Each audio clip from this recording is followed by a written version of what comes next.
Ahí estoy. Hoy, 16 de septiembre del 2020, vamos a desarrollar el procedimiento de certificación ambiental, no solamente clásico, sino el global. Pero para ello, vamos a hacer un recordatorio de lo que significa la evaluación de impacto ambiental de la mano de una presentación del Ministerio del Ambiente. Bien lo señala en esta presentación el MINAM, que para evaluar un proyecto de inversión tengo que visualizar 3 etapas. La etapa antes de la elaboración del estudio de impacto ambiental, el que usted ha revisado en sus partes y su resumen ejecutivo. En esa etapa, antes de la elaboración del estudio de impacto ambiental, debe determinarse qué categoría tiene, ¿no? Si es una declaración de impacto ambiental, si es un estudio de impacto ambiental semidetallado, si es un estudio de impacto ambiental detallado. Pero también, en simultáneo, dependiendo la magnitud del proyecto, los impactos significativos o no del proyecto, aprobar sus términos de referencia, o sea, cuál es la manera como voy a elaborar el estudio de impacto ambiental. Y finalmente, y no menos importante, también en esta etapa, antes de la elaboración del estudio de impacto ambiental, debo aprobar un plan de participación ciudadana, que no es otra cosa que permitir que las personas afectadas por el proyecto puedan realizar aportes, puedan llegar a acuerdos con el titular del proyecto y eventualmente las autoridades involucradas.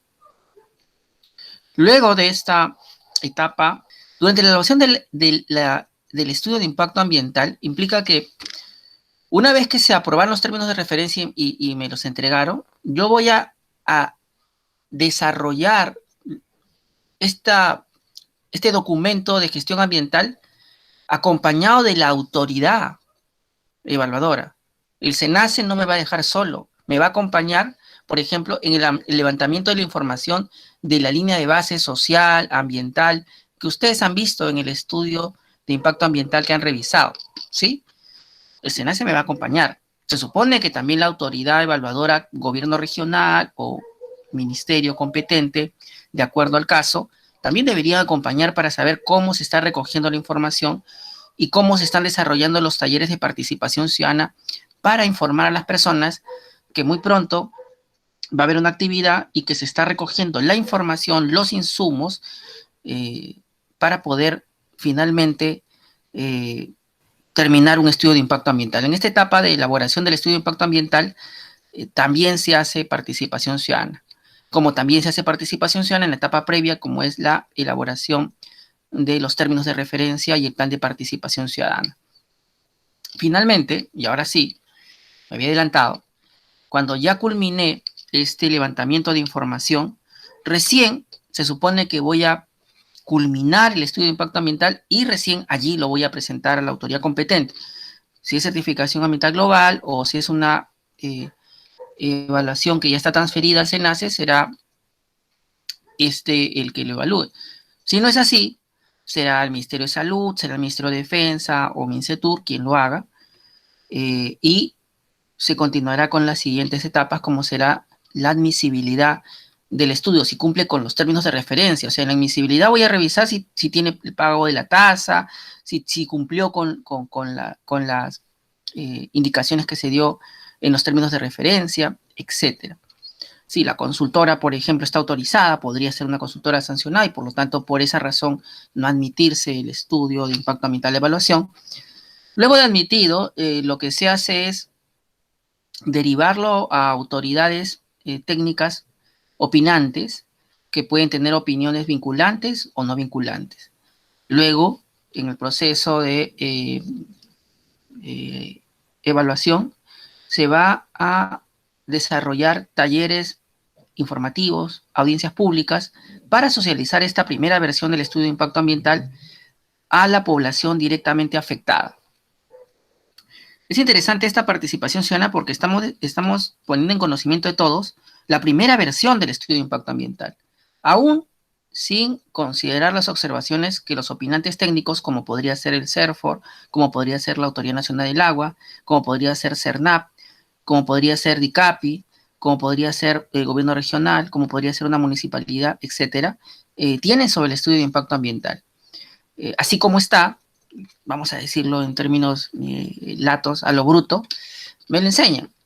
Y allí se hace la audiencia pública con esta primera versión. Una de las primeras críticas que desde la cátedra formulamos es que si esta fuera la audiencia pública número 1 y luego haber una audiencia pública número 2, digamos, donde se socialicen las observaciones realizadas por las autoridades opinantes, estaría muy bien.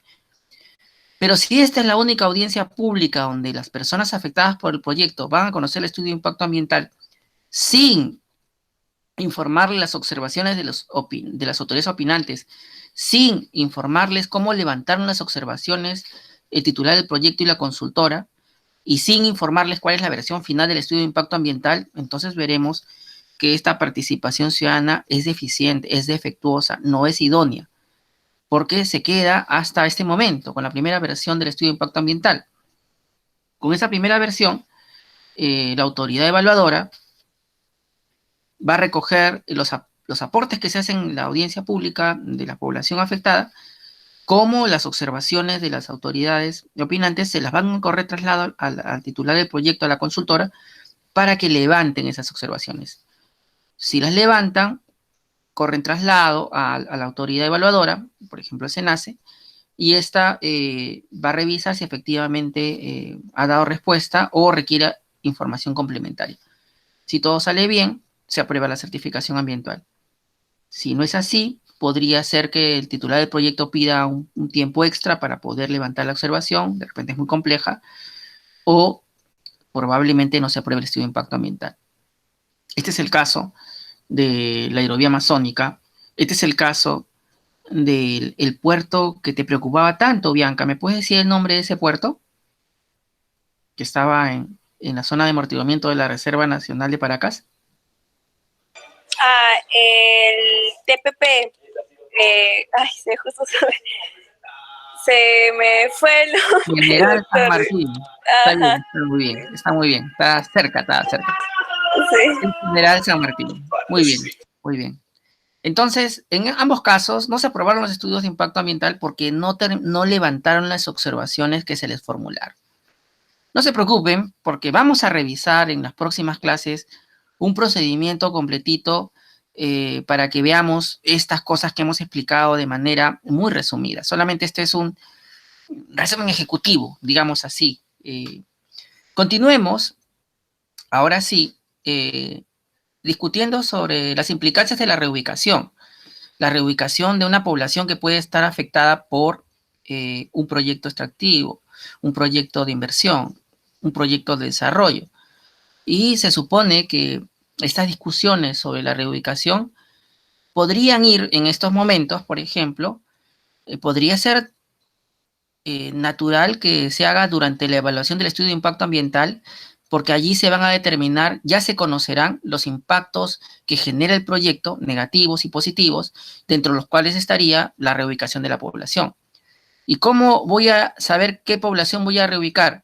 Porque en la etapa de antes de la elaboración me dieron unos términos de referencia donde probablemente me hayan dicho que identifique a la población afectada con el proyecto, donde probablemente en el siguiente momento, durante la elaboración del estudio de impacto ambiental, he ido in situ a campo y he verificado cuántas personas son las afectadas, cuántas poblaciones, y ya sé quiénes, los he empadronado, y ya para cuando llegue el estudio de impacto ambiental, ya en su etapa de primera versión, ya conozco cuáles son las personas afectadas y cuáles podrían ser las alternativas de reubicación o de no reubicación. Ahí está la discusión. Esto todavía no se resuelve hasta que te den la certificación ambiental, donde debería también señalarse si cabe o no la reubicación. Recordarán ustedes que revisamos el proyecto de la línea del tren que se va a formar entre Lima y Callao, y había una reubicación.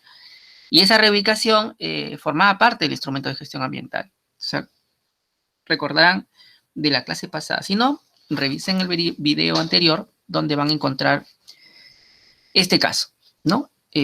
Cuando nos encontramos ante un reasentamiento, desplazamiento, reubicación de población de manera involuntaria, el artículo 38 del Decreto Supremo 019-2009 MINAN, que le preocupaba a su compañera la clase pasada,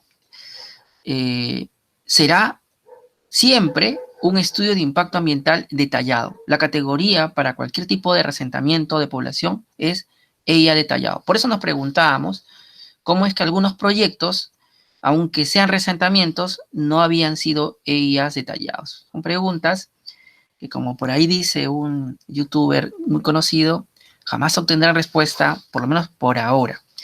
Vamos a preguntarle al Ministro de Transporte y Comunicaciones en su oportunidad cuál fue la fundamentación, cómo hizo para saltarse el artículo 38 del reglamento de la Ley del Sistema Nacional de Evaluación Ambiental.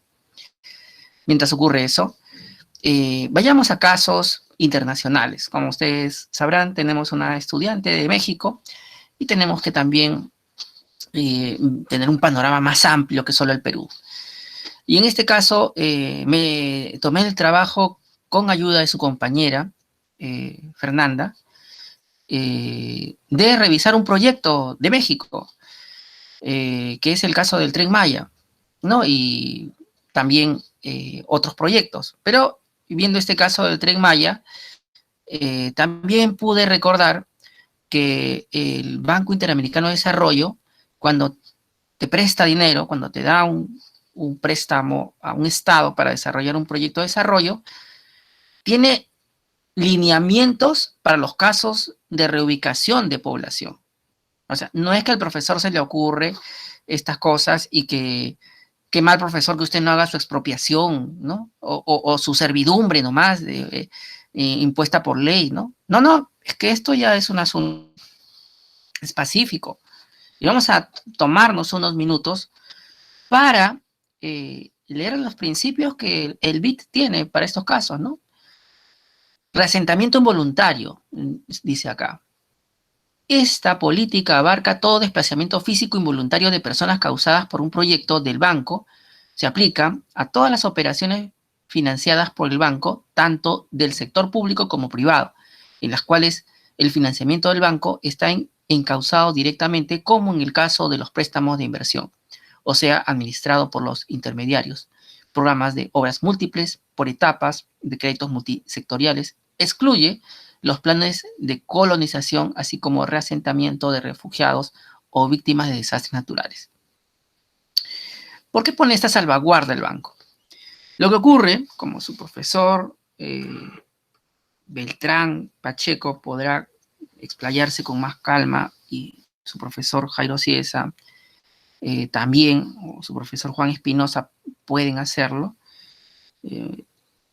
puede ocurrir que un préstamo internacional como es este banco haya sido, en el fondo, la causa mediante la cual un proyecto de desarrollo se haya desarrollado vulnerando derechos humanos. Ya hemos dicho, el derecho a la residencia, el derecho a la propiedad comunal, el derecho a la propiedad, el derecho a ser reubicado bajo determinados estándares internacionales.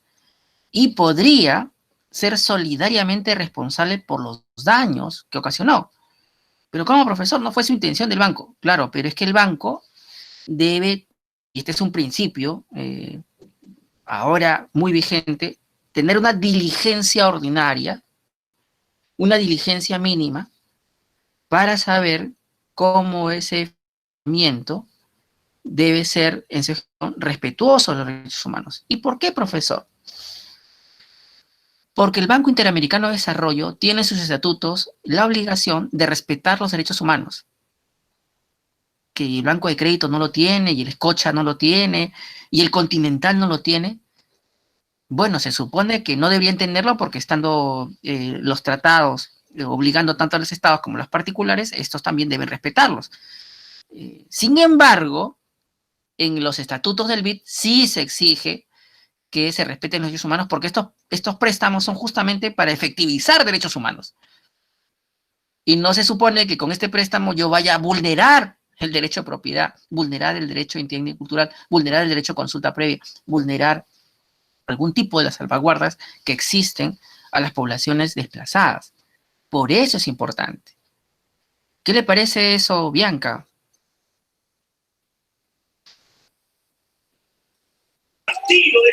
Perdón, profesor, no escuché bien. ¿Qué le parece eso, Richard?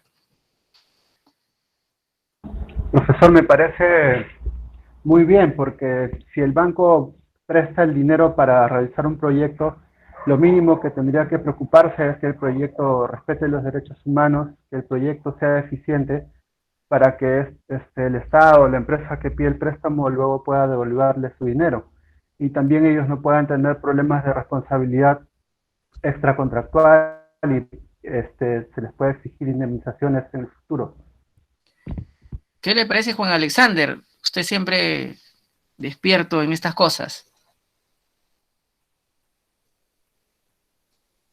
Pues me parece válido, profesor, ¿no? O sea, justamente si la finalidad que es salvaguardar y procurar el desarrollo, financiar acciones contrarias, perdería todo propósito, ¿no? Así que es válido.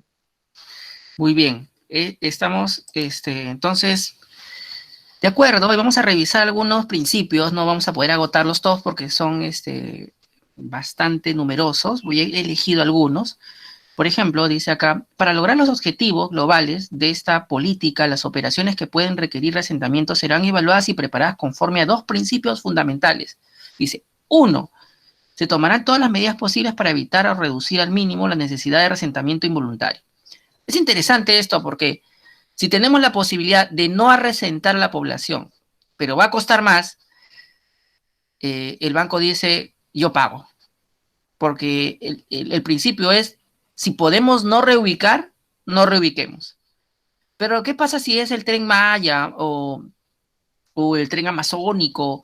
Y de todas maneras va a tener que haber desplazamiento de personas porque no hay otra forma de hacer un trazado que sea sostenible, porque llevarlo de otra forma es inviable. Bueno, en ese caso, el banco diría, ya que no hay otra alternativa, entonces vamos adelante, ¿no? Este es un principio interesante que en el ámbito del SENACE y en el ámbito de los evaluadores de estudios de impacto ambiental deberían tenerlo, ¿no? Más allá de que no se aplique a todos los proyectos, pero es un principio importante, ¿no? Siempre que pueda evitar el resentamiento, debo hacerlo. Claro, digamos que sea razonablemente en costos posible, ¿no? Si es imposible en costos, bueno, ahí podríamos evaluarlo, pero si el costo no es tan alto y se puede evitar hacerlo, hay que evitarlo. Se deberá realizar un análisis profundo de las alternativas del proyecto para identificar soluciones que sean viables desde el punto de vista económico y técnico, eliminando a la vez o disminuyendo al mínimo la necesidad de resentamiento involuntario. Y esta es una de las preguntas que en las audiencias públicas los desplazados pueden hacer.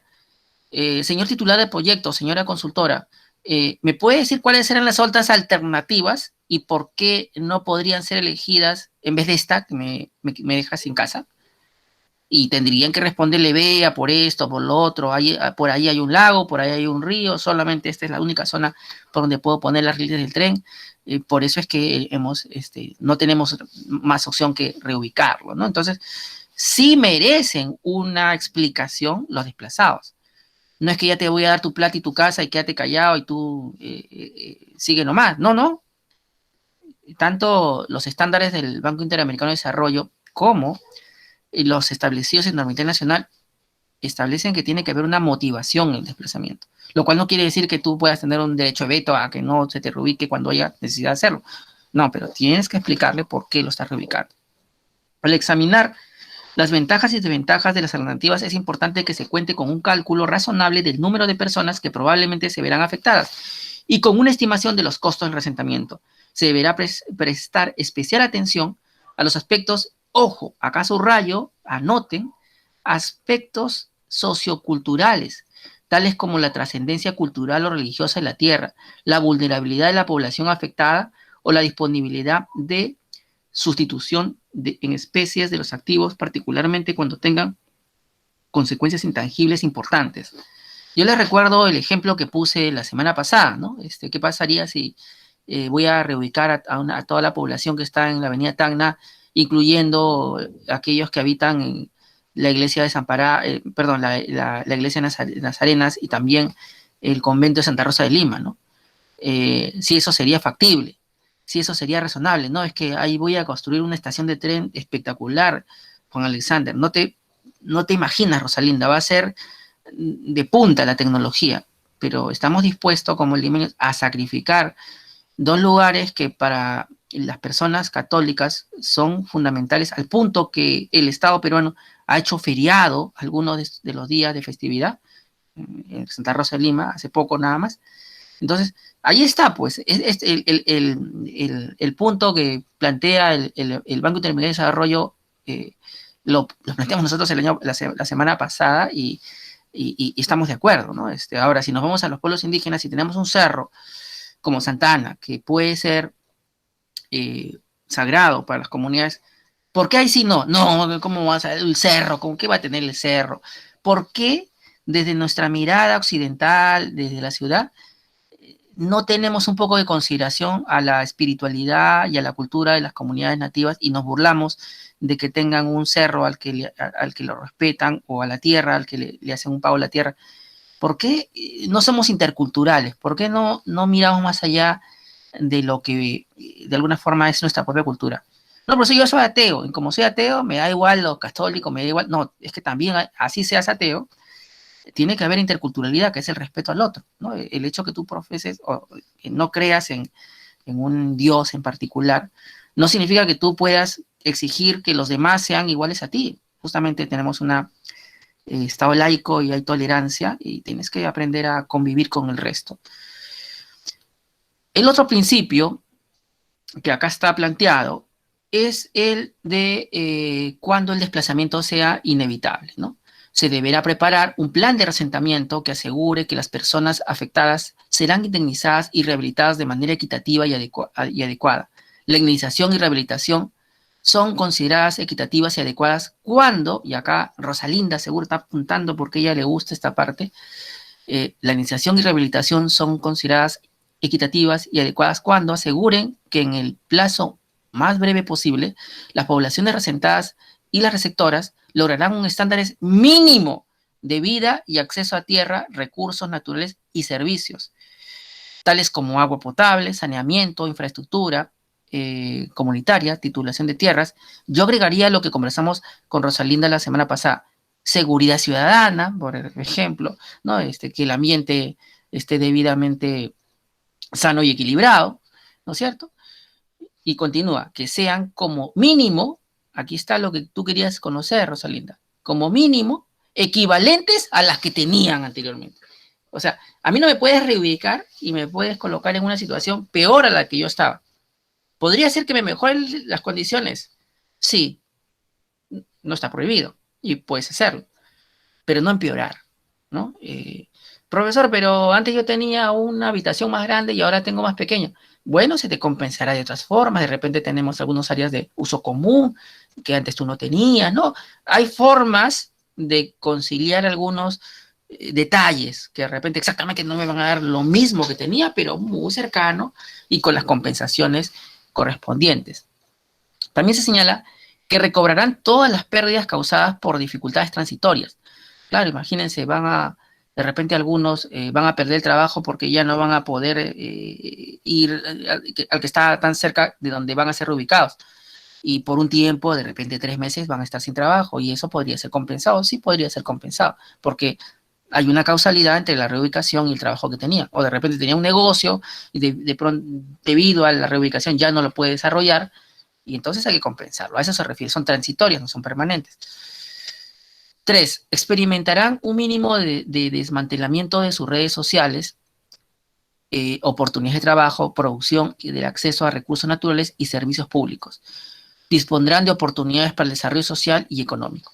Ahí está la respuesta que algunos de ustedes estarían preguntando: ¿por qué los tratamos a aquellos que están desplazados por la línea amarilla, por la línea, el tren Lima-Callao?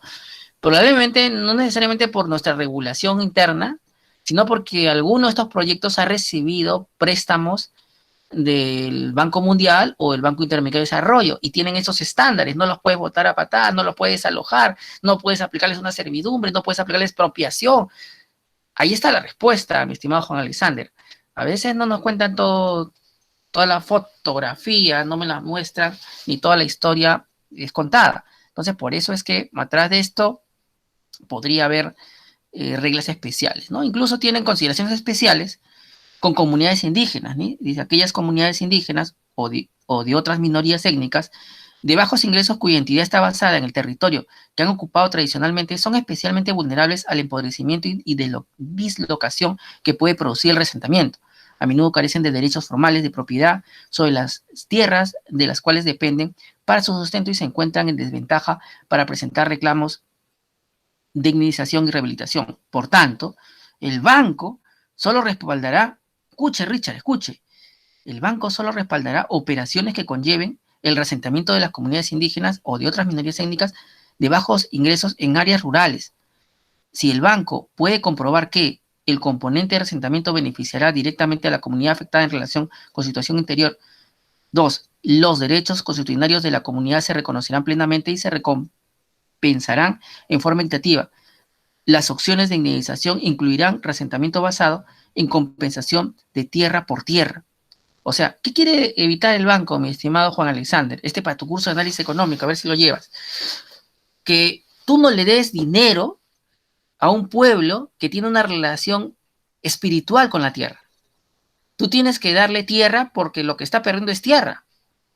Y si tú le das dinero, en realidad lo que vas a generar de repente son entre ellos mismos actos de corrupción o el dinero cuando se acabe, se van a dar cuenta que no tienen un lugar donde puedan desarrollar sus actividades administrativas, económicas, sociales, culturales, espirituales y religiosas. El banco no quiere generar ese impacto, o sea, todo no lo resuelve el dinero. Por eso que dice tierra por tierra. Y último, y las comunidades afectadas hayan otorgado su consentimiento fundamentado a las medidas de resentamiento y compensación. Miren, el Banco Interamericano de Desarrollo exige que con la reubicación de pueblos indígenas se exija el consentimiento. O sea, si la población indígena no quiere moverse, no vas a poder hacer el proyecto.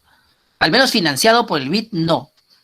Por fuente de tesoro público, de repente eso puedes hacerlo de facto, pero luego vas a tener problemas porque a nivel del convenio 69 eso también está vetado, no puedes hacerlo contra la voluntad de ellos, porque como dijimos, a diferencia de la población no indígena, no es como compensárselo con dinero que va a resolver el problema, sino que el vínculo espiritual que tienen con la tierra tiene que resolverse o por cambio de tierra o por un consentimiento que pueda permitir que ellos sientan que este resentamiento era necesario, ¿no?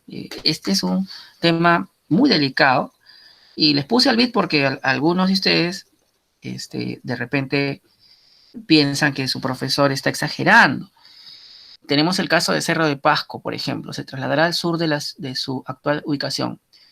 Si imaginariamente tuviéramos un bus para subirnos de los 25 estudiantes que están en mi cátedra y pudiéramos irnos a visitar un lugar, yo los llevaría a Cerro de Pasco. No los llevaría a ningún área protegida.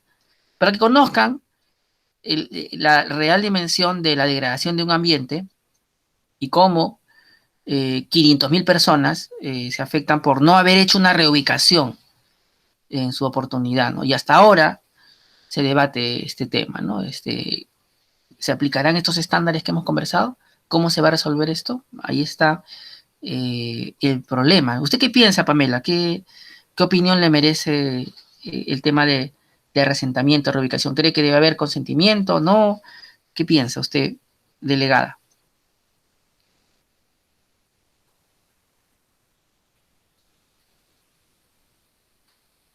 Mi delegada se... Un comentario breve, Pamela. A ver, te escucho.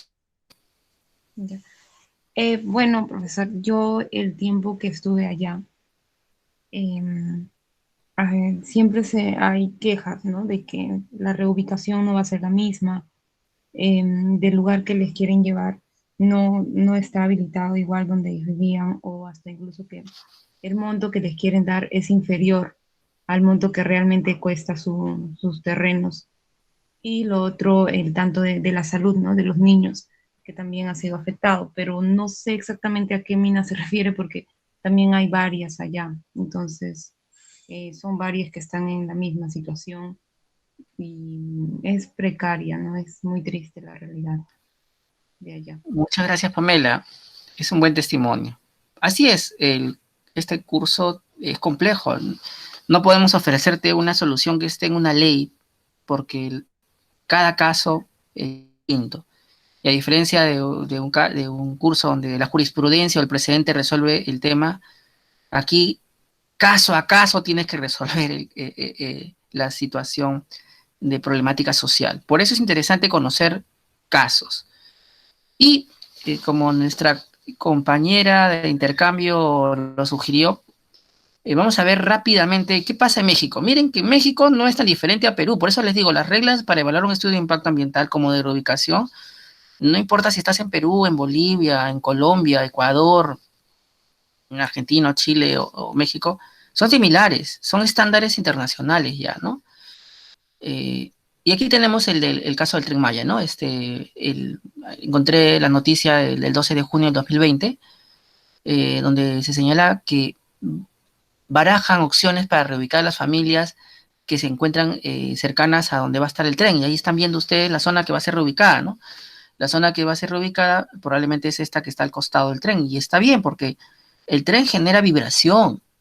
Y esa vibración, hay estudios, los primeros estudios incluso de neurosis, eran de personas que vivían al costado de las líneas de tren, de las líneas férreas, en el ámbito de Estados Unidos, que prácticamente su transporte fue durante mucho tiempo los trenes, y genera un impacto a la salud. No es que no genere ningún impacto. A mí me preocupa mucho las personas que viven en la zona de Chosica. Si ustedes han ido, por ahí hay una línea del tren, porque la cercanía con la que están genera problemas de ruido y vibración. Y no es muy agradable escuchar ese ruido. No es que me acostumbre, profesor. No te acostumbras. Tu cerebro inconscientemente asimila ese golpe de vibración, ese golpe de ruido, y te va a generar un estrés tarde o temprano, ¿no? Si bien es cierto, cuando tiene 20 años, como ustedes, la mayoría, salvo Pedro, Richard y yo, ¿no? Nosotros no, pero los demás sí, va a generarte un impacto, ¿no? Y por eso es que hay que reubicar esta población para que no se vea expuesta a este proyecto. Entonces acá se señala que cabe destacar que Fonatur mencionó que tendrá una cartera de opciones para proponer que respondan a los intereses de cada familia en este proceso de reubicación.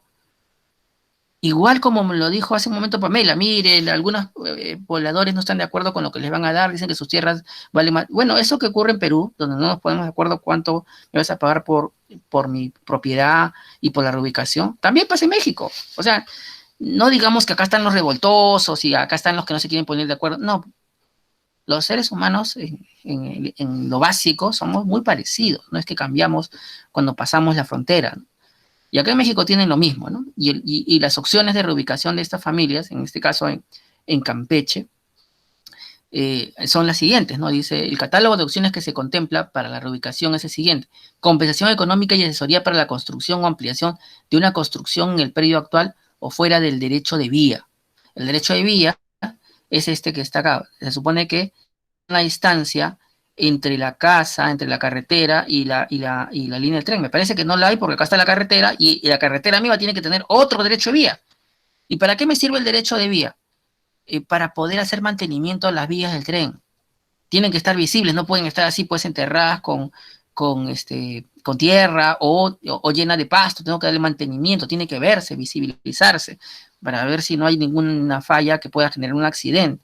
Entonces tenemos que al menos alejar a la población tanto de la carretera como de las líneas férreas. Entonces acá se señala eso como algo fundamental. Fonatur, que es la autoridad de México que está viendo esto allá, detalló que fueron algunos pobladores que directamente se acercaron a preguntar a la ONU Habitat sobre esta acción. Y resulta que, como se imaginan, este proyecto del Tren Maya es un proyecto a gran escala que va a cruzar medio país mexicano.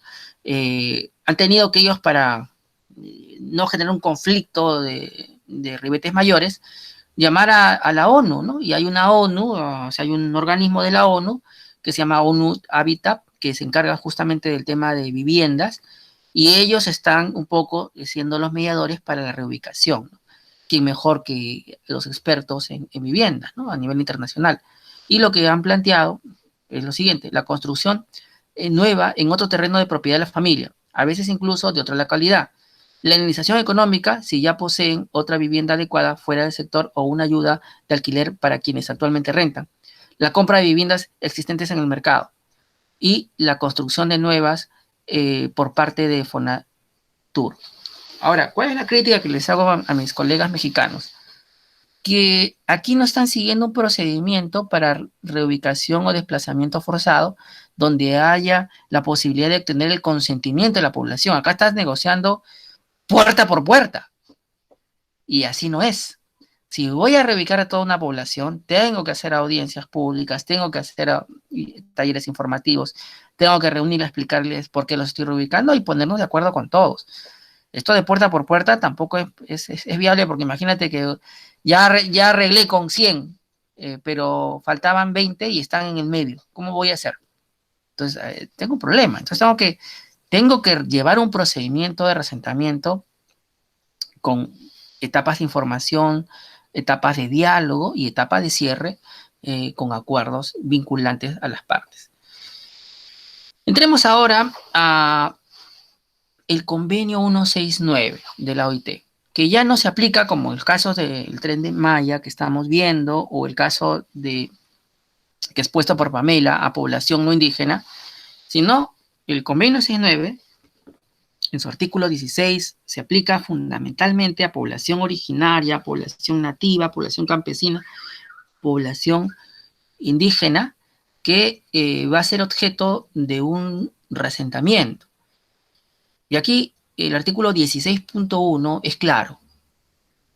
A reserva de lo dispuesto en los párrafos siguientes de este artículo, los pueblos interesados, leas indígenas, no deberán ser trasladados de las tierras que ocupan. Juan Alexander, más claro el agua. O sea, no debo reubicar pueblos indígenas. Me está diciendo el convenio 19. Esa es la regla general. No debo.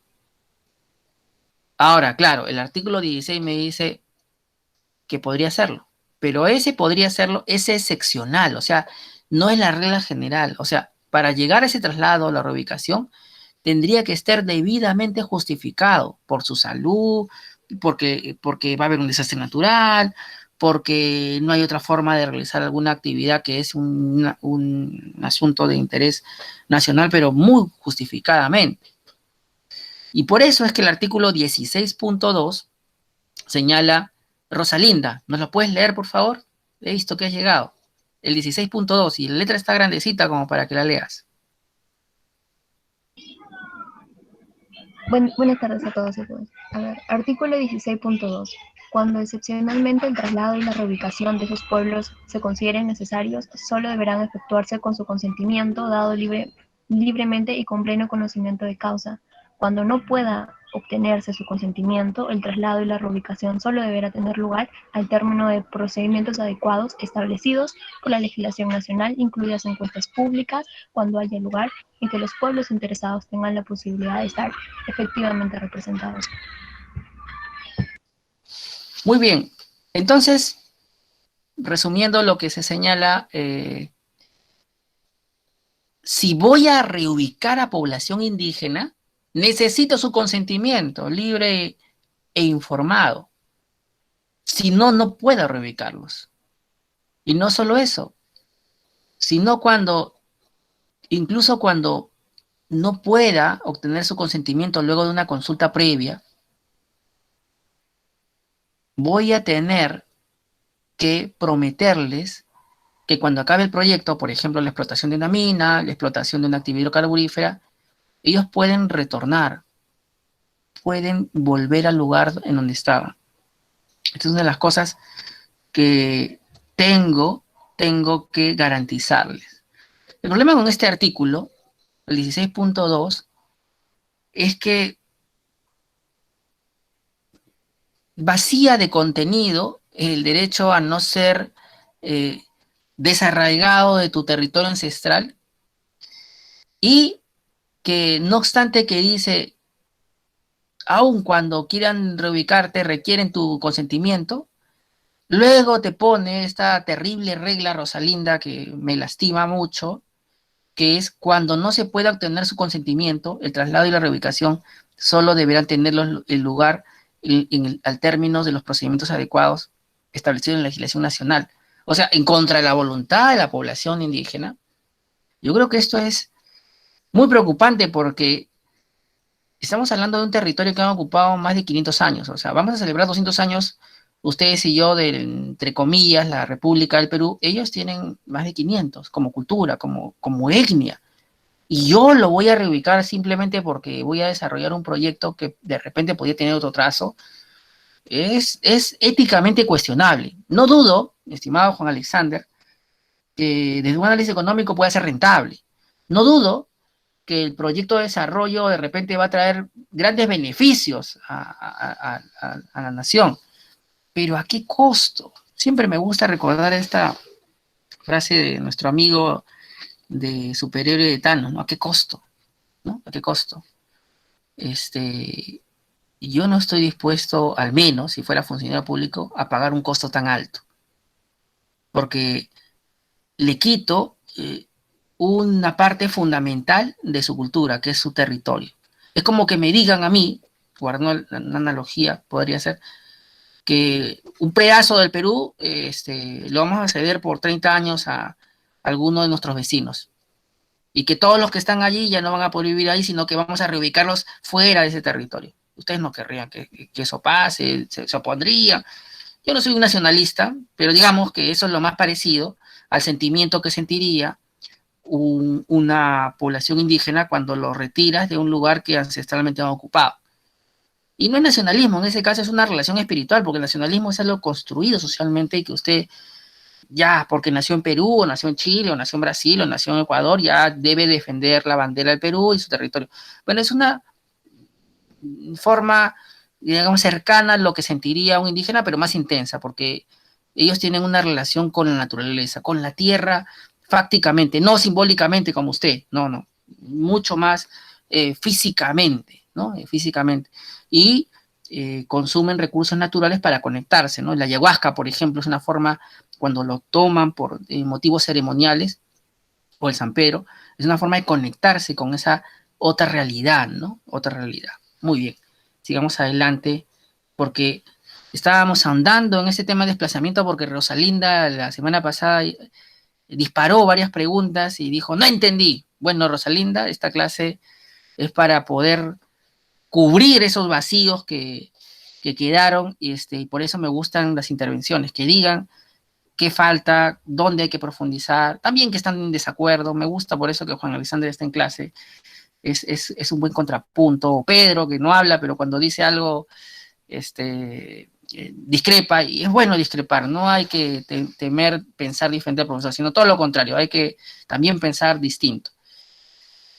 El desplazamiento, ya lo hemos dicho, ya está esto expuesto. Sin embargo, para agotar ese tema de reubicación, que probablemente solo lo vean en el curso, no va a haber otro espacio donde lo vean, hay que decir que la Declaración de Naciones Unidas sobre los Derechos de los Pueblos Indígenas también consagra esta obligación de respetar los territorios de los pueblos indígenas. Y en el artículo 10 se establece una salvaguarda.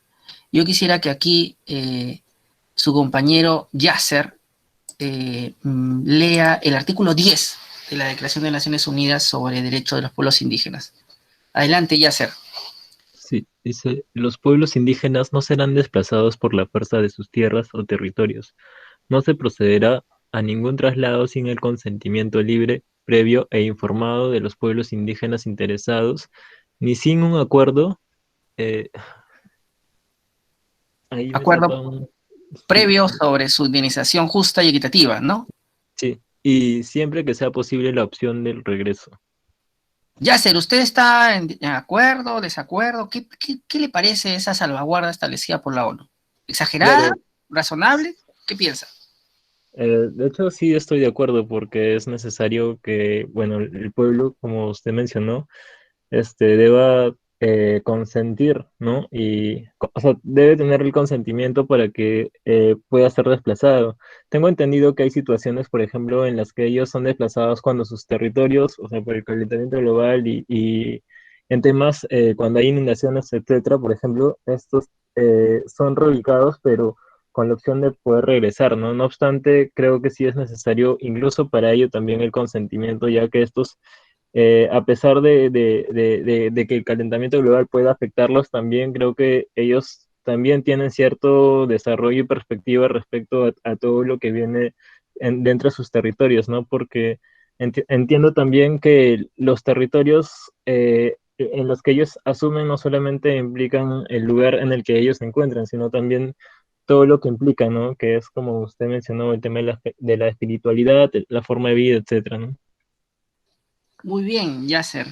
Muy ilustrativo tu explicación. Aquí yo quiero que observen, como cuando hacen su tesis, los indicadores, las variables, ¿no? La hipótesis, ¿no? Y uno reconoce que con relación al convenio 69 y el artículo 16, que es como esta obra de Kierkegaard, así como un temor y temblor, van queriendo proteger a los pueblos indígenas del resentamiento, pero no son categóricos, al final terminan cediendo, al final terminan diciendo, ya pues, si no queda otra, pase usted. Pero la ONU, a diferencia de la OIT, sí es categórico. Te dice, no puedes desplazarlos por la fuerza. No puedes desplazarlos sin consentimiento previo, libre e informado. Ni sin un acuerdo previo. Y en este caso no pone la excepción de si no hay consentimiento, igual pasas el tractor y todo para llevarte a la gente. No. Aquí, a diferencia de la OIT, la ONU no posibilita que tú, en contra de la voluntad de un pueblo indígena, lo saques de su territorio ancestral. No hay.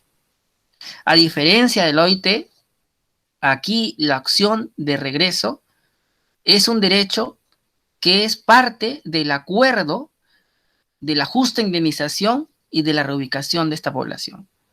Hemos crecido en la protección y salvaguarda de los derechos de los pueblos indígenas y por eso es tan importante que casos como las Bambas, que contaba su compañero Richard, en un magnífico ejemplo que hizo hace un par de clases, por eso es bueno tenerlas grabadas para volver a escuchar sus voces y sus ejemplos, contó, ¿no es cierto? Allí no hubo ningún tipo de mecanismo similar o siquiera cercano a estos modelos de salvaguarda, ¿sí? Yo quería, para finalizar, que su compañera, a ver, no los veo a todos, pero aquí están, ya los encontré. Ekaterina, ¿nos puedes leer el artículo 18 de esta declaración y nos puedes dar tu opinión sobre el particular? Si estás de acuerdo o no, ¿qué te parece? Ya, profesor. Artículo 18. Los pueblos indígenas tienen derecho a participar en la adopción de decisiones en las cuestiones que afecten a sus derechos por conducto de representantes elegidos por ellos de conformidad con sus propios procedimientos, así como a mantener y desarrollar sus propias instituciones de adopción de decisiones. Bueno, sobre este artículo yo sí estaría de acuerdo, porque creo que todos tenemos derecho a participar y los pueblos indígenas en particular también, para que den a conocer sus puntos de vista acerca de los proyectos que les pueden afectar o en cambio de haber reasentamiento también. Entonces, yo sí estaría de acuerdo, profesor. Muy bien, gracias. De verdad, valiosa tu opinión. ¿Y por qué hemos leído este artículo 18? Porque la reubicación no puede realizarse en negociación individual casa por casa en el caso de los pueblos indígenas, sino tiene que realizarse partiendo de los representantes elegidos de conforme a las instituciones que le son propias, ¿no? Y aquí volvemos al ejemplo de Richard, ¿no? O sea, que tú estés negociando por cada comunero y como pueda cada uno resuelva, eso atenta contra esta salvaguarda establecida por la ONU. No, los pueblos indígenas tienen representantes, tienen instituciones, tienen que adoptar la decisión eventualmente de reubicación por asamblea general y será una votación con una mayoría eventualmente calificada, conforme a los estatutos que establezca la comunidad, pero no individuo por individuo, porque la propiedad es de cada uno y yo he leído a Hernando de Soto y el otro Sendero. No, estamos en el ámbito de un enfoque de pueblos indígenas donde los cánones de propiedad privada no aplican, sino aplican los cánones de propiedad comunal. Y ahí es donde tenemos que trabajar a nivel también de código civil para que se incorporen estas figuras que son muy distintas a las que se plantean en este código del 84. Por último, quería escuchar la opinión de su compañera Yasmín, que está por acá, ¿no? Entonces, Yasmín, léenos el artículo 19 y brevemente danos tu punto de vista, si estás de acuerdo con que se realicen consultas previas en estos casos.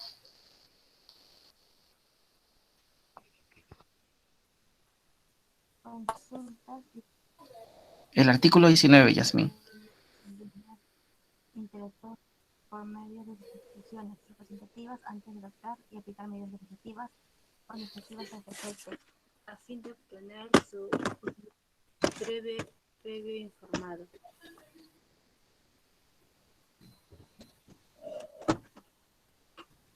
¿Hola?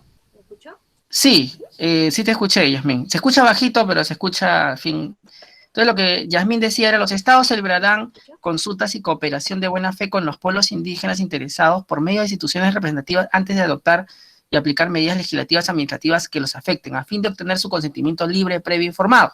Entonces, a partir de este canon de consulta previa sobre cualquier acto que los pueda afectar, se puede desprender, Yasser, se puede desprender, Pedro, se puede desprender, Bianca, que el acto administrativo que puede definitivamente afectarlo, como el resentamiento al pueblo indígena, debe pasar por una consulta previa. En consecuencia, la reubicación de población indígena debe someterse a una consulta previa y con la garantía de que esa consulta previa termine en el consentimiento libre informado de la población, o sea, que ésta esté de acuerdo con este desplazamiento. Esa es la conclusión que quería dejarles del caso de la declaración de la ONU. Pero hay más, Bianca. Usted todavía tiene que escuchar más y todavía estamos en hora para que lo haga. Vean lo que dice la Declaración Americana sobre los Derechos de los Pueblos Indígenas ya más recientemente. Miren, estamos bajando del Convenio 6.9, que fue el primer dispositivo que protegió a los pueblos indígenas de una manera más adecuada. El 103 yo no lo cuento tanto porque es asimilacionista, el 169 es mejor. Luego pasamos a la Declaración de Derechos de Pueblos Indígenas de la ONU, y luego pasamos a la Declaración Americana sobre los Derechos de los Pueblos Indígenas del 14 de junio del 2016. Y allí se lee en el artículo 25 lo siguiente: los pueblos indígenas tienen derecho a mantener y fortalecer su propia relación espiritual, cultural y material con sus tierras, territorios y recursos, y asumir su responsabilidad para conservarlos para ellos mismos y para generaciones venideras. Esa es la premisa mayor, mi estimado Juan Alexander. Entonces, de esa premisa mayor se desprende de que es posible que les reubique y lo desplace a placer, ¿o no? ¿Qué piensa usted?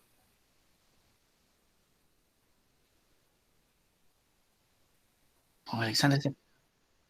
En efecto, creo que la articular es clara en que no, que tiene derecho a permanecer en sus tierras. Efectivamente. Entonces, cuando yo reubico, desplazo a una población indígena, a diferencia de cuando desplazo a una persona en la ciudad, no violento su derecho de residencia, sino violento su derecho a propiedad comunal y a su propia supervivencia cultural, su derecho a las tierras, al territorio, a recursos. O sea, no estoy contando solamente el territorio como tierra que está en sus pies, sino también los recursos naturales que le brindaba el lugar, por ejemplo, un río cerca, por ejemplo, frutos de árboles cercanos, por ejemplo, insectos que comían, diversidad biológica que tenía también como sustento y además con la que se relacionaba. Entonces, hay otros elementos en juego por los cuales no debería reubicarlos, reasentarlos, y de hacerlo sería sumamente excepcional y debía estar sumamente justificado. No porque a placer se me ocurra y les deciden indemnizar con un monto dinerario. Por último, en este caso, nos dice que los pueblos indígenas tienen derecho a las tierras, territorios y recursos que tradicionalmente han poseído, ocupado, utilizado o adquirido. ¿Qué relevo acá? Que no requiero el título de propiedad. No requiero. Aquí existe la posesión ancestral, que funge como título de propiedad. O sea, en la práctica es lo mismo para los pueblos indígenas. No requiero inscribirlo en registros públicos. Doctor, me dice su compañero, Pablo César, y Lucy Valentina y María Jesús Serén. Pero yo he leído en el Tribunal Constitucional, ha salido una jurisprudencia sobre el tercero de buena fe registral. No, eso no se le aplica al pueblo indígena, eso se le aplica a ustedes porque se juegan con esas reglas de registros públicos. Aquí en los pueblos indígenas no requieres inscripción en registros públicos para hacer valer tu posesión ancestral. De facto, se respeta. Y porque ocupan ancestralmente su posesión. O sea, hay que cambiar ahí un poco la lógica de nuestro Código Civil, aunque, hay que decirlo, las defensas posesorias tranquilamente pueden ser usadas para la defensa de la posesión ancestral de los pueblos indígenas, ¿no? Porque no son la propiedad, sino la posesión que yo ejerzo, ¿no? Y los mecanismos derivados para la defensa, en el fondo, del poseedor ilegal, tranquilamente pueden servir para la defensa de posesión de los pueblos indígenas. Pero tiene otra naturaleza, hay que recordar eso, Pamela, siempre. No solamente estamos defendiendo la propiedad como tal, sino estamos defendiendo fundamentalmente la supervivencia cultural de esta población, ¿sí? Cultural. Sigamos avanzando. Profesor, ¿tantas normas hay de reubicación? Sí, pues todo es culpa de Rosalinda, que dijo quiero más, hay que enfatizar, hay que profundizar, no ha quedado claro. Entonces vamos con la última disposición que encontró su profesor. Hace poco se aprobó la resolución del Consejo de Derechos Humanos del 28 de septiembre del 2018 sobre la Declaración de Naciones Unidas sobre Derechos de los Campesinos y otras personas que trabajan en las zonas rurales. Y en ella se establece lo siguiente. Y yo acá quería que me acompañe en la lectura su compañera María Jesús. Y luego Mónica Patricia, el otro artículo. A ver, María Jesús, lánzate con el artículo 17, el numeral 1. Y luego Mónica será el 4. Ya. Buenas noches. Artículo 17. Los campesinos y otras personas que viven en zonas rurales tienen derecho a la tierra individual o colectivamente, de conformidad con el artículo 28 de la presente declaración, y en especial tienen derecho a acceder a la tierra, las masas de agua, las aguas costeras, las pesquerías, los pastos y los bosques, así como a utilizarlos y gestionarlos de manera sostenible para alcanzar un nivel de vida adecuado, tener un lugar en el que vivir con seguridad, paz y dignidad y desarrollar su cultura. Hasta allí, ¿qué piensa usted? ¿Está de acuerdo con esa salvaguarda? ¿Es aplicable al Perú o lo ve muy difícil? Yo sí estaría de acuerdo, ya que como ya mencionaba mis compañeros, me parece justo que se protejan el ambiente en el que los campesinos no se desarrollan, y también cuidar el medio ambiente que también nos sirve, ya que nosotros también consumimos, ¿no? De ello. Y hay que llamar poderosamente la atención, mis estimados sanmarquinos, que el territorio indígena no solo comprende la tierra, sino algo que no alcanza normalmente una valoración económica tradicional, sino valoraciones económicas indirectas. E incluso no valoración, ¿no? Sino otro tipo de consideraciones, como el tema de las masas de agua, las aguas costeras, los pastos, los bosques. No podemos tener propiedad sobre ellos, ¿no? Pueden darnos en concesión de pronto un bosque, ¿no? Pero en el caso de los pueblos indígenas, a ellos se les considera como parte de su territorio, como parte de su propiedad. ¿Por qué? Porque ancestralmente han dependido de ellos y culturalmente se asocian a ellos con esa calidad, con esa condición. Vamos a cerrar esta declaración con la lectura de Mónica Yalta.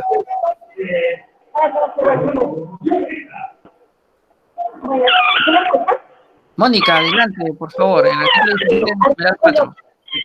Hasta donde dice punto. Ok, los campesinos y otras personas que trabajan en las zonas rurales tienen el derecho a ser protegidos contra todo desplazamiento arbitrario e ilegal, que les alejen de su tierra o de su lugar de residencia habitual, o de otros recursos naturales que utilicen en sus actividades para poder disfrutar de condiciones de vida adecuadas. Los Punto. estados incorporan... ¿Hasta ahí veo? Hasta ahí nada más.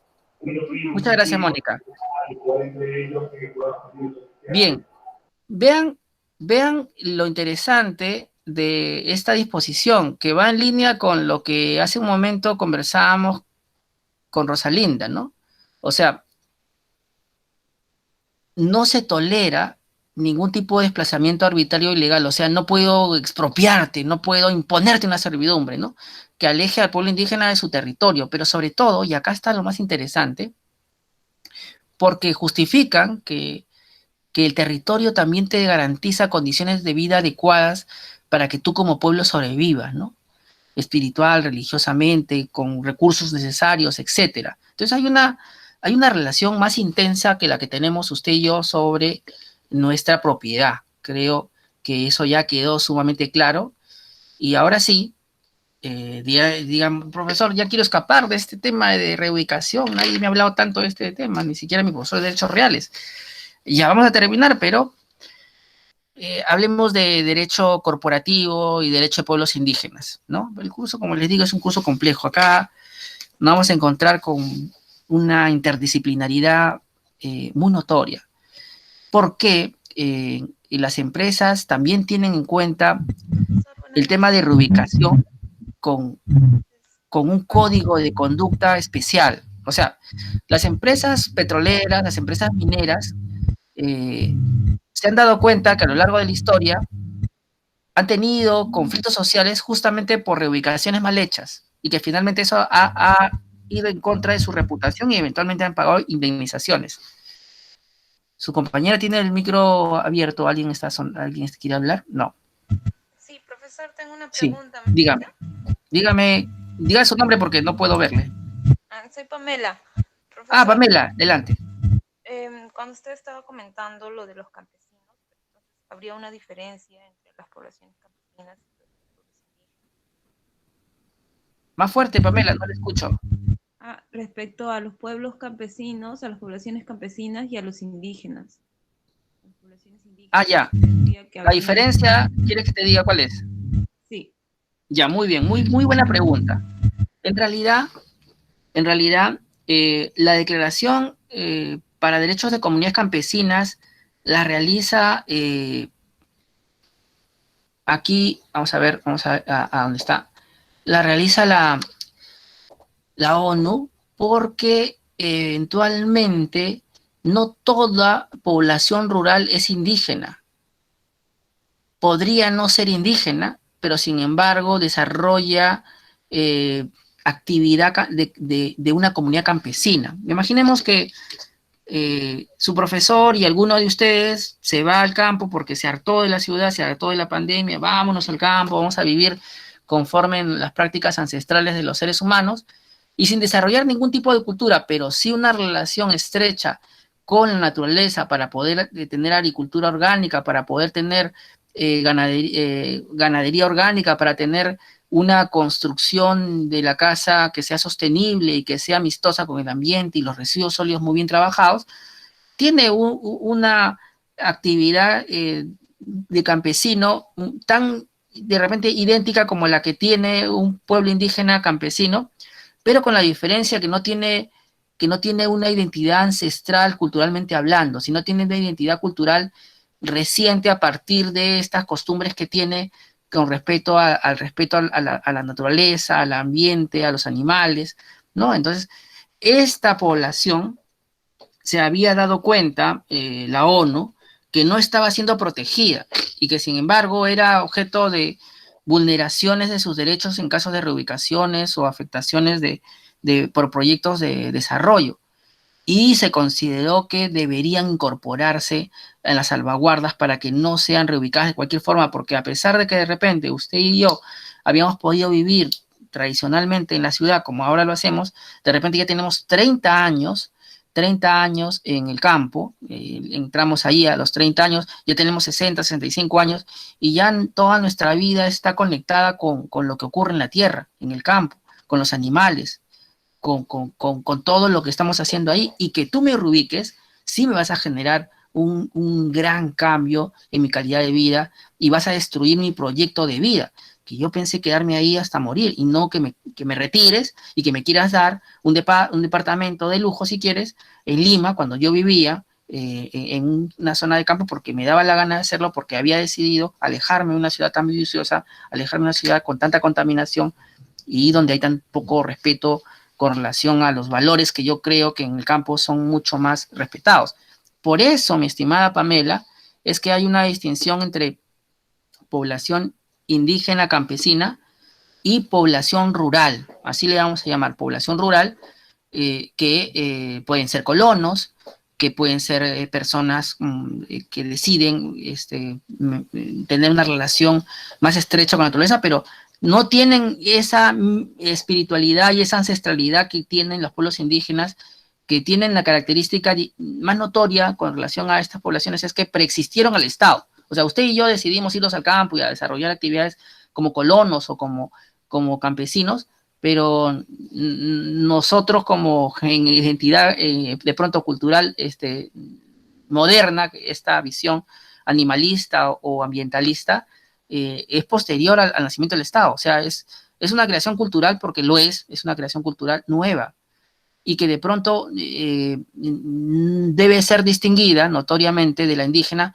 que tiene otra naturaleza, ¿no? Una raigambre mucho más intensa. Por eso es, y gracias por tu pregunta, mi estimada delegada, que cuando se habla de los derechos de la naturaleza, algunos la asocian solamente con los pueblos indígenas y otros lo están asociando a la corriente ambientalista, a la corriente de acuérdense las corrientes que estábamos conversando, la ecología de los pobres, ¿se acuerdan? Otros lo asocian a la corriente de los conservacionistas, ¿no? Por ejemplo, un conservacionista podría ser un campesino, podría hacerse campesino con el tiempo, sin embargo, no es un pueblo indígena. A estas personas, que podemos decir que están en el ámbito de los conservacionistas, imaginemos, ese podría ser un escenario, o parte de aquellos que están en el ámbito de la ecología de los pobres, y que no son indígenas, ¿no? Que son simplemente personas que deciden, estimada Pamela, asentarse en el campo, o ya tienen varias generaciones en el campo, pero no tienen ancestros indígenas, sino que viven en el campo porque en algún momento parte de su familia lo hizo y son agricultores, ¿no? Un agricultor, por ejemplo, podría ser indígena, los de la costa, por ejemplo, o como podría no ser indígena. ¿Cuál es la diferencia? La autoidentificación. Algunos podrían tener hasta el apellido y los genes, pero si no se identifican como indígenas, no se sienten indígenas, serán campesinos, ¿no? Campesinos no indígenas. Si te autoidentificas, serás un campesino indígena. A eso se refiere esta distinción, que debo reconocer que es muy pertinente a estas alturas del siglo XXI. ¿Quedó claro, Pamela? Sí, profesor, gracias. A usted por la pregunta. Y vamos aquí con el ejemplo. Sí. Una pregunta que va en esa línea. Tengo entendido que la Convención de las Naciones Unidas sobre los Pueblos Indígenas solamente aplica a lo que se considera pueblo, ¿no? Inclusive en los preámbulos y en los libros que desarrollan ese convenio, mencionan que los principales criterios era que estos pueblos existían antes de la conformación de los estados mismos. Incluso no sé si en el preámbulo también estaba ello, pero en tal sentido, ¿cómo quedarían las comunidades indígenas frente a ese convenio? Perdón, ¿cómo quedarían las comunidades campesinas frente a ese convenio? ¿Se ampararían en esto?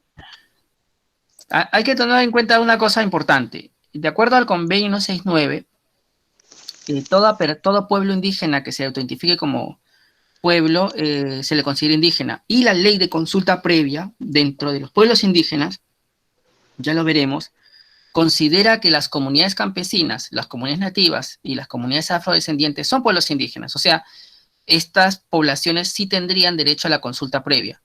Creo que la confusión está dada porque como hay población rural que es campesina, pero no es indígena, esta población rural que no es indígena es la que preguntaría, ¿y yo tengo derecho a consulta previa? Pues no, porque no te autoidentificaste como pueblo indígena y porque no tienes de alguna forma, una cultura como pueblo indígena. No solamente es que diga Juan Alexander, yo soy indígena. No, no, no. O sea, en realidad tienes una práctica ancestral, tienes el idioma, tienes las tradiciones, tienes la espiritualidad, tienes la religiosidad. Si no la tienes, entonces no vas a ser considerado tal. Ahora, la experiencia también nos hace dar cuenta que normalmente las comunidades campesinas sí son indígenas, la mayoría en la costa, pero no les gusta llamarse indígenas, sino les gusta llamarse originarios. Sienten que es despectivo el término indígena, así que también se conocen a estas poblaciones indígenas como originarias y estarían protegidas con el convenio 69. Creo que la confusión viene por la pregunta que ha hecho Pamela, pero hay población rural, sí, pero estoy refiriendo a población rural como aquellos agricultores que por temas de trabajo se vuelven de alguna forma hombres de campo, ¿no? O sea, con la pandemia, usted y yo ya vemos que no nos va bien como abogados, ni siquiera alcanza lo de profesor, en todo caso puedo enseñar desde mi cabaña y nos vamos a cultivar naranjas o mangos y ya tenemos 30 años haciéndolo. Esta población rural no estaba amparada por el convenio 69 ni la Declaración de Naciones Unidas sobre Derechos de los Pueblos Indígenas porque no son indígenas, pero sí tenían una afectación cuando había una reubicación o había un proyecto que afectaba a sus tierras. Para estas poblaciones es que también se comprende esta declaración puntualmente de comunidades campesinas. Sin embargo, estas poblaciones, que seríamos ustedes y yo, yéndonos al campo a realizar actividades agrícolas, por ejemplo, o desarrollando actividades, o viviendo en zonas rurales, más conocidos como colonos, ¿no? O sea, podría tenerse también como los colonos, no tendríamos protección en el ámbito del convenio 69 de la OIT, ni en ningún dispositivo de pueblos indígenas, porque no somos indígenas. Somos citadinos que nos instalamos porque queríamos hacer una vida en campo, o teníamos un negocio en el campo y queríamos ser ingenieros forestales, ingenieros agricultores, etcétera, y desarrollamos esas actividades, pero la actividad no me hace indígena. Lo que me hace indígena, y hay que recalcarlo, es mi identidad etnocultural, o sea, que yo desarrolle actividades agrícolas no me hace indígena. Lo que me hace indígena es que yo me considere parte de la cultura aymara, parte de la cultura quechua, parte de la cultura huanca, parte de la cultura achaninca, parte de la cultura chipibo conibo, etcétera. Esa es la diferencia. Si usted ya se reconoce con su familia como descendiente de estas culturas y tiene prácticas, así viva en la ciudad, sí es indígena. Ese es el otro fenómeno. Si tengo una población indígena como los pobladores de Chipibos que están en Cangallo, a pesar que no están en su tierra, pero tienen su identidad etnocultural intacta, incluso hacen artesanía, hablan su idioma, todos sus usos y costumbres los mantienen intactos, son indígenas y están dentro de la ciudad. Sí, porque lo que se está evaluando ahí es su identidad etnocultural, no la actividad económica. Este es el gran error de la ley de comunidades campesinas y nativas, que cuando clasifica a los pueblos indígenas lo hace por actividad. Tú haces actividad agrícola, entonces eres campesino. Tú estás allá en la selva y no haces nada. Eres nativo, porque tú recoges fruta, pero bueno, nativo, pues, ¿no? El más salvaje de todos los indígenas. O sea, se clasificó a la población indígena por actividad económica y ahí vienen las confusiones como las que ustedes plantean, cuando en realidad lo relevante aquí es todos son pueblo indígena, no es que hayan dos. Esto es como cuando nace la legislación sobre derecho al trabajo, habían obreros y empleados, pero todos eran trabajadores del Estado o trabajadores privados. ¿Por qué diferenciarlo en que uno hacía manual y el otro intelectual? Al final esto se desarmó y el día de hoy todos somos trabajadores y ya no hay obreros, más que en algunas circunstancias municipales, pero ya no hay obreros en el ámbito civil, privado, ¿no? Igual es esto, creo que la corriente, en el caso de los pueblos indígenas, va a hacer desaparecer estas categorías de comunidades campesinas y nativas que traen mucha confusión, como lo que ustedes dicen. Por lo mismo, algunos señalan que las comunidades campesinas no tienen derecho a consulta previa, pero yo creo que se equivocan en el sentido de que no se dan cuenta que lo que estamos identificando acá es la identidad cultural. Y creo que ellos en todo caso se están refiriendo a esas comunidades rurales que no son indígenas y que probablemente ellos sí no requieren consulta previa. Es una discusión de larga data, interesante que la planteen, pero que se resuelve simplemente por, como lo dice la OIT, la autoidentificación. Si el pueblo en general se considera indígena, muestra su arraigambre histórica, cultural, no hay nada que hacer. Ahí sí es un pueblo indígena. Así no esté en la base de datos del Ministerio de Cultura, se le considera como tal, ¿sí? Bien, mi estimado Juan Alexander. Continuamos entonces con esta parte que me parece la más interesante en los alrededor de 9 minutos antes que Bianca saque su tarjeta roja, que ya tiene que ir a clase. A la siguiente clase me refiero. Vean, ahora entremos a derecho corporativo. En el derecho corporativo hay prácticas de debida diligencia, ¿no? Lo que ahora se llama mecanismos de cumplimiento que tienen las empresas para tener una responsabilidad social. En México, a propósito del trabajo de su compañera Fernanda, encontré el ejemplo de Rexol, que ponía en su página web el siguiente ejemplo de debida diligencia, ¿no? La debida diligencia implica que los estudios de impacto ambiental tengan un componente social. ¿Lo tienen los nuestros? Sí. Ambiental, lo tiene. Pero ¿qué dice además? Pero sobre todo la salud. O sea, los estudios de impacto ambiental de Rexol hacen énfasis en que no enfermes a la gente ni física, ni mental, ni socialmente. Cosa que esta debida diligencia a nivel de Sudamérica no es tal, ¿no? Rexol lo asume como algo particular para ellos, pero esta debería ser una práctica a nivel mundial, no solamente de unos cuantos países donde opera, ¿no? Ahora, claro, que lo aplique es otra cosa, ¿no? Pero, digamos, está en el papel. Vamos al caso que en la página web de Rexol está. Rexol dice que ellos son tan respetuosos de los pueblos indígenas que no reasientan población si es que ese resentamiento puede atentar contra la cultura del pueblo indígena. Y te pone el ejemplo, ¿no? Reconocemos y respetamos los derechos de los pueblos indígenas y titulares legítimos sobre sus tierras y los recursos naturales y ponemos los medios para que se protejan y especialmente en casos de aquellos más vulnerables. Y señala que, por ejemplo, una vez ocurrió la necesidad de reubicar una población y en ese contexto realizaron un proceso de consulta a la población y si no obtienen el consentimiento de la población, no realizan el proyecto. Lo dicen en sus términos de esta forma. Si el resentamiento es inevitable y antes de continuar con el proyecto se tomarán las siguientes medidas de evaluación y compensación. Primero, asegurar que las administraciones públicas han cumplido y garantizado el cumplimiento de las directrices fijadas en su ordenamiento jurídico. O sea, aquí lo que te está diciendo es, oye, SENACE, has cumplido, Administración del Géminas, con lo que dice el 169, con lo que dice la Declaración de Naciones Unidas, ¿lo has cumplido con lo que dice la Declaración Americana de Derechos de Pueblos Indígenas, sí o no? Porque yo, como empresa, lo exijo. Qué hermoso sería eso, Yasser, qué hermoso sería eso, Juan Alexander, ¿no? Confíe exigiendo que esto se cumpla, ¿no? Bueno, soñemos, ¿no? Porque acá Rexol nos está provocando. Y luego dice, efectuar los asentamientos y la adquisición o uso de tierras a través de acuerdos negociados mediante consulta y participación de las personas o comunidades, aun cuando se tienen los medios legales para adquirir las tierras sin el consentimiento de la comunidad. Mira, Juan Alexander, ¿ves? Análisis económico, miren, o sea, tengo la posibilidad de usar la expropiación y no quiero usarlo, te está diciendo. Tengo la posibilidad de servidumbre impuesta legalmente y no quiero usarlo. Yo quiero llegar a la reubicación con consulta y participación de las comunidades. Qué extraordinario, cómo Confiec no escucha esto, cómo la Sociedad Nacional de Industrias no escucha esto, Rexol lo está diciendo. Para ello, se informa previamente a los propietarios usuarios sobre las actividades a llevar a cabo, el cálculo y la forma de pago de compensaciones y se les solicita permiso formal para el uso de sus tierras. ¿Sí? Y luego a continuación, mira, Juan Alexander lo que dice, evitar el desalojo forzoso.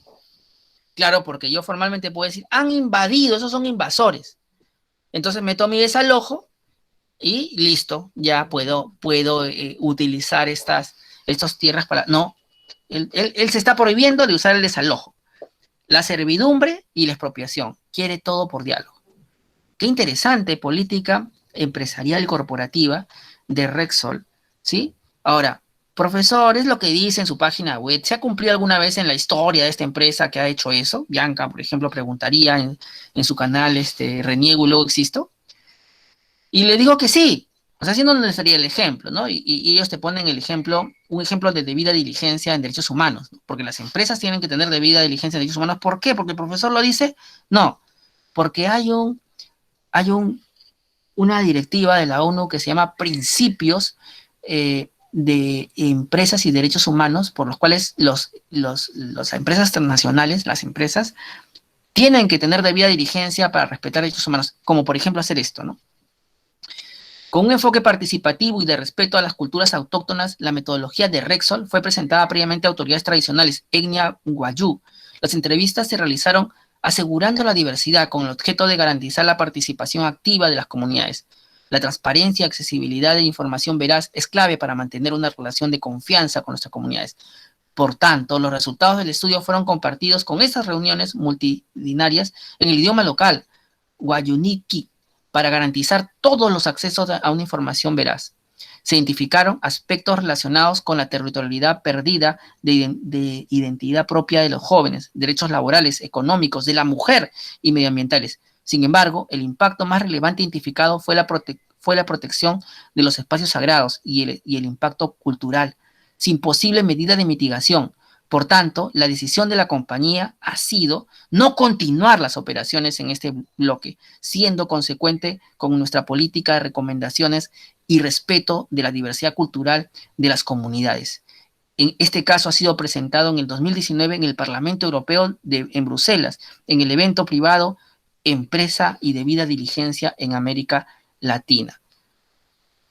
Y aquí tenemos el caso, ¿no? Lo pueden descargar por internet, es un bonito caso donde te cuentan cómo es que decidieron no hacer una actividad de exploración para determinar si habían reservas de gas en Colombia, ¿no? Aquí lo detallan, ¿no? Entonces deciden no hacer el proyecto en cuestión. ¿Qué piensa de ello? Y con eso vamos cerrando con sus reflexiones. Su compañero Richard, ¿qué piensa sobre esta decisión de la empresa? Muy brevemente para que sus compañeros también puedan opinar y vamos cerrando la clase. Sí, profesor. En su página web dicen que ellos le dan mucha importancia a la debida diligencia y afirman que evalúan los impactos de sus actividades y su objetivo es minimizar los impactos negativos y maximizar los impactos positivos. Yo estoy viendo, que tienen un montón de denuncias de todos estos años.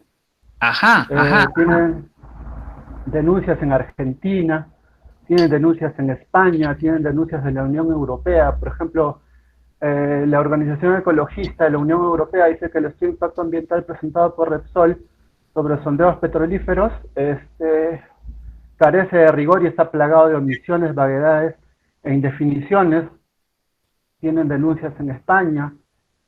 Y, o sea, fácil es poner en el documento, fácil es poner en la página, fácil es decir, sí, nosotros tenemos compliance, o criterios de debida diligencia, o procedimientos y buenas prácticas, pero ¿qué es lo que nos dice la realidad?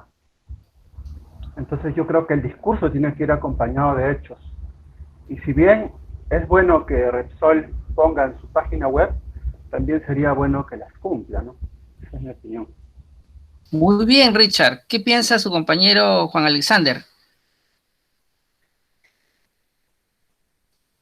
No, profesor, yo estoy completamente de acuerdo con el compañero. De hecho, creo que en un mercado siempre van a haber empresas que van a intentar destacar sobre las otras, justamente con responsabilidad social, que de hecho es un instrumento bastante eficaz, ¿no? Y más si es que algunos estados lo promueven en base a indicadores como premios o como rankings de responsabilidad, etcétera, ¿no? Pero de todas formas es imposible hacer el informe suficiente de lo que ellos dicen que harán.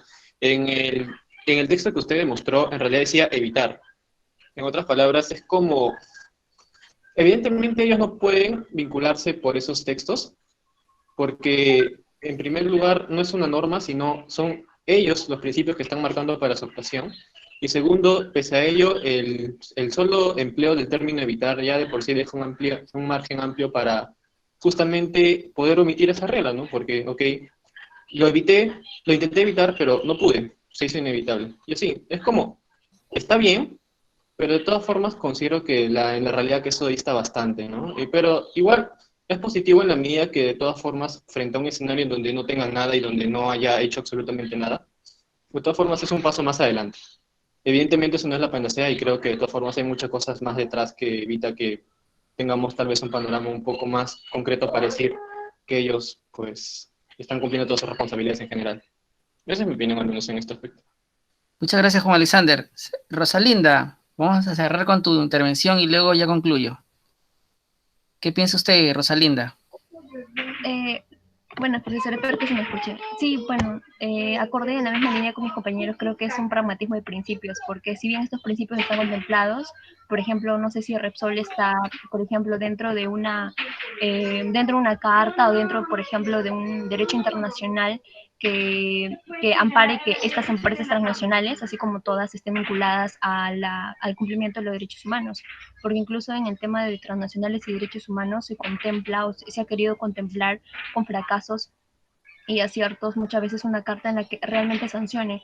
Y muchas de estas transnacionales, por ejemplo, no sé si es que puede estar incluida Repsol, pues sean, a la vez, por ejemplo, tal vez hayan reconocido un cierto abandono por parte de todas sus sedes, sus sucursales a nivel de todo el mundo, no han realmente cumplido o no han reparado, indemnizado a las poblaciones afectadas, ¿no? Y mucho más cuando son temas ambientales. Yo creo que si bien, como dices, es un gran paso, lamentablemente es un doble discurso o una doble moral que se pragmatiza estos principios a través de, pues, obviamente, tener una marca verde, por así decirlo, y generar ingresos a través de ello. Para mí es más perjudicial eso que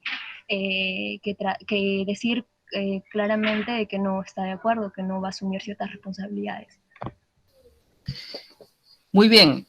La conclusión de la clase va a ser la siguiente. Uno de los impactos más significativos en el desarrollo de un estudio de impacto ambiental en su elaboración, en su evaluación y en su aprobación, es sin duda el tema del desplazamiento y reubicación de la población asentada en el trazo del proyecto. Por eso es tan importante hacer un acento muy prolijo en cuanto a la regulación aplicable.